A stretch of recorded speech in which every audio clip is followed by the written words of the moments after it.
Maraming sunog na din na may iwasan. May iba dyan.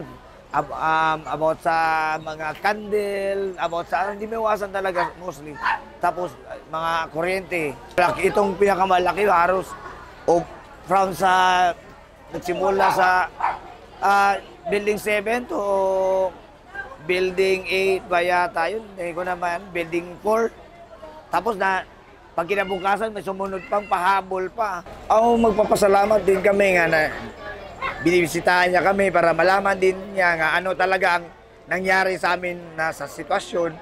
So anong nangyari namin ngayon dito at mga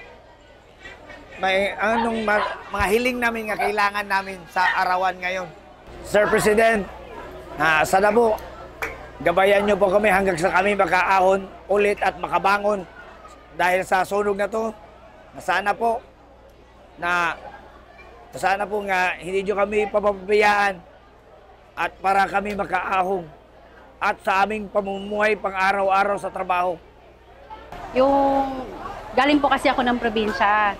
Pero yung mama ko, yung mga kapatid ko, dito na po sa Happyland. Nakailang sunog na po. Siguro po pang ano na po ito 4 or 5. Pero yung ako po, talaga yung nandito na po. First time ko po ito kasi solo parent po ako. Ninais ko po na magkaroon ako ng sariling bahay, bumukod po ako sa mama ko.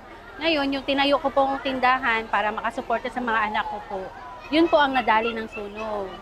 Ngayon po ma'am, kahit na mahirap, pilit ko pa rin bumabangon kasi may mga anak ako eh.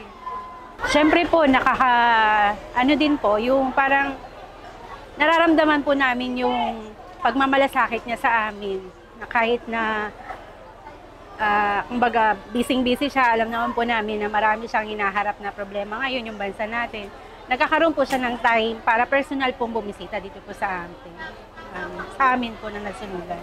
Tuloy lang po yung buhay kasi kung titigil po kami, paano po yung mga anak namin na pangarap namin makapagtapos para kahit na po hindi na po namin nahangad na yumaman pa, hindi na po, yung magkaroon lang din po sila sa susunod na henerasyon nila, na magkaroon sila ng tahanan na safe. Kasi kami po, dito na po na kami nagsimula. Kaya pilit po namin bumabangon para sa mga anak po namin na nag-aaral.